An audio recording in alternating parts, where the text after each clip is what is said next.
As you're listening to Dr. Robert Redfield, who is, again, a virologist, as well as the former director of the CDC, as you're listening to what he's saying, really take in the fact that everything that's coming out of his mouth would have gotten you banned from social media over the past 2 or 3 years. Everything that this former director of the CDC was saying would have branded you, and likely has branded many of you, as conspiracy theorists. Regardless, here's Dr. Redfield answering a question regarding American taxpayer funding of Chinese gain-of-function research. Dr. Fauci was affirmatively told in an email that NIH had a monetary relationship with the Wuhan Institute through EcoHealth Alliance. He was told this in January 27th of 2020. Do you think that Dr. Fauci intentionally lied under oath to Senator Paul when he vehemently denied NIH's funding of gain-of-function research? I think there's no doubt that NIH was funding gain-of-function research. Is it likely that American tax dollars funded the gain-of-function research that created this virus? I think it did, not only from NIH, but from the State Department, USAID, and from DOD. Proponents of this research claim it may result in vaccines or maybe even stop a pandemic. Dr. Redfield, has gain-of-function created any life-saving vaccines or therapeutics to your knowledge? Not to my knowledge. Has gain-of-function stopped a pandemic, in your opinion?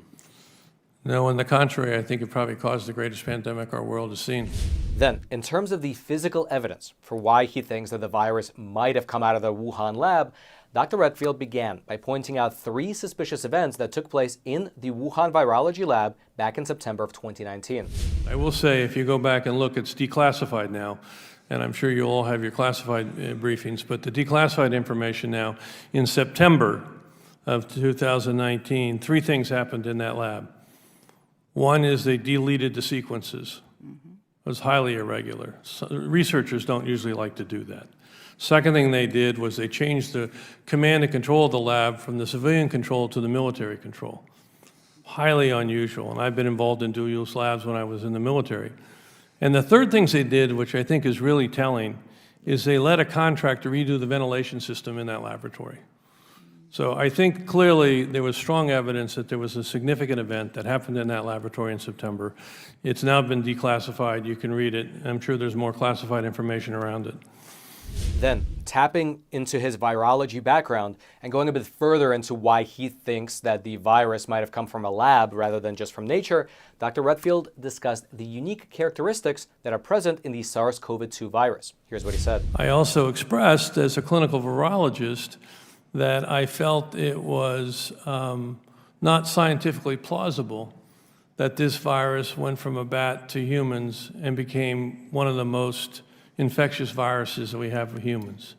All viruses are not the same. So when you look at coronaviruses, for SARS and MERS, for example, when they entered the human species, which they did via an intermediate, they never learned how to go human to human. Even to this day, they don't know how to go human to human.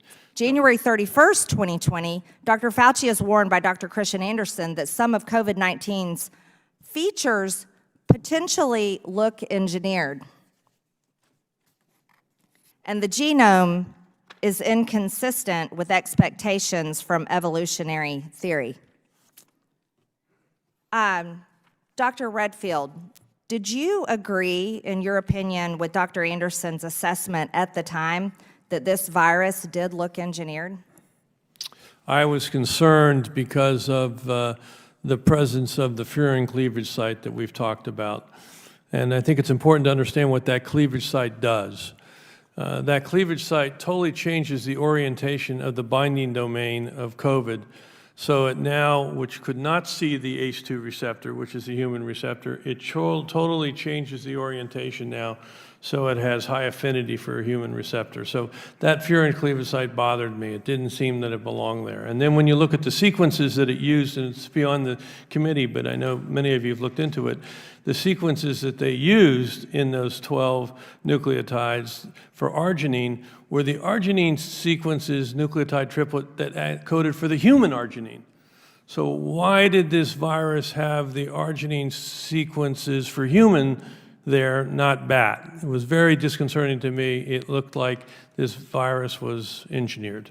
Was this, what you're observing and speaking of, is this something that would be in line with gain-of-function research and the capabilities it would provide to Right. a virus? Yeah, I mean, basically, this lab published in 2014 that they accomplished in this, allowing the coronaviruses that they were working with in the lab to bind to the ACE2 receptor in humanized mice. And the only way they did that was by reorienting the binding domain.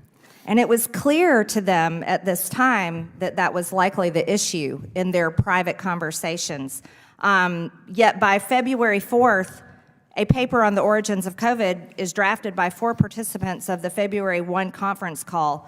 One of those participants, Dr. Anderson, completely reverses himself in an email to the president of EcoHealth, Peter Daszak, and says the main crackpot theories going around at the moment relate to this virus being somehow engineered, and that is demonstrably false. My question to you, Mr. Redfield, did you know of any evidence that they had found within 3 days from February 1st to February 4th to be able to confirm that it was not created in a lab? As I mentioned earlier, unfortunately, I was excluded from those conversations, which I found retroactively very disappointed, since I was obviously a virologist and very engaged, and I actually had asked Jeremy Farrar, Tony Fauci, and Tedros to have these conversations. And then to be excluded, I found unusual. I do think it illustrates one point that's worth really focusing on. It's important to look at, prior to 2012, we didn't really have another mechanism other than nature. We weren't doing gain-of-function research, right? I'm a clinical virologist. I tried to explain to Dr. Fauci, who's an immunologist, that this virus, SARS and MERS, when they infected man from the intermediate host, civet cat in the case of SARS and a camel in the case of MERS, they never learned how to go human to human. So those original outbreaks were less than 1,000 people, and the epidemics died. And so when everyone thought this was SARS-like, well, it's gonna die too.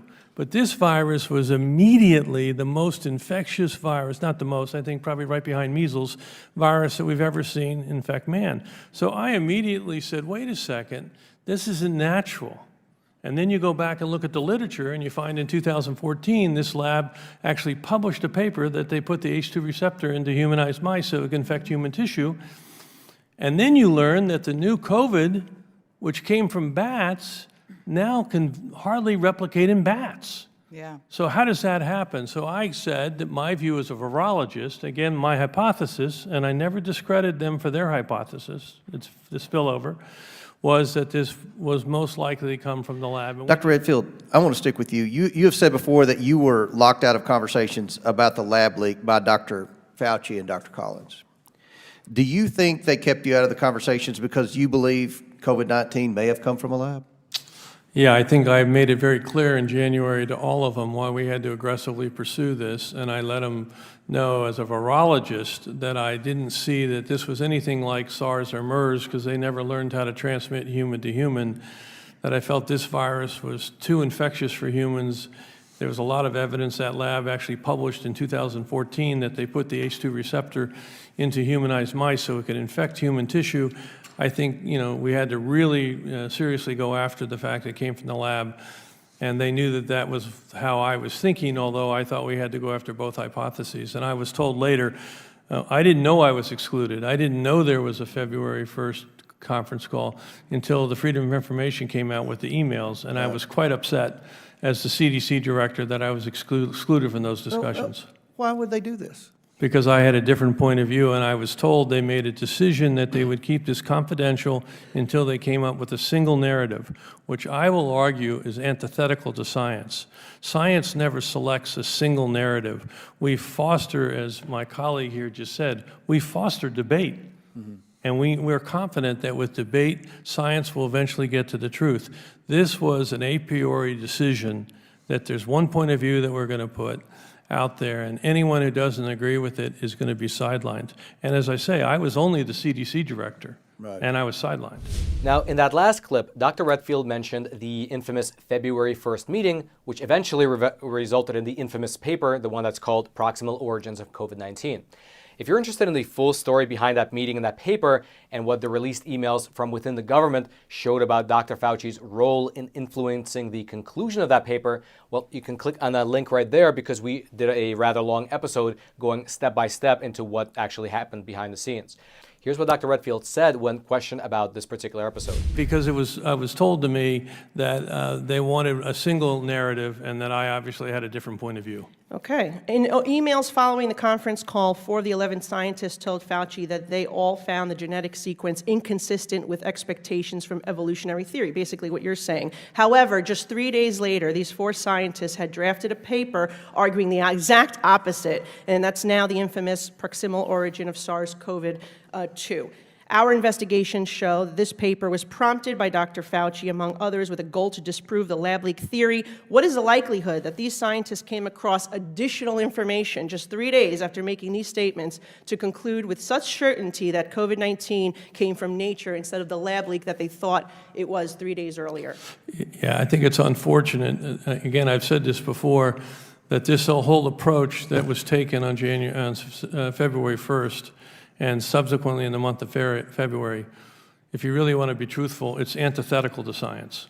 Thank you. Science has debate, and they squashed any debate.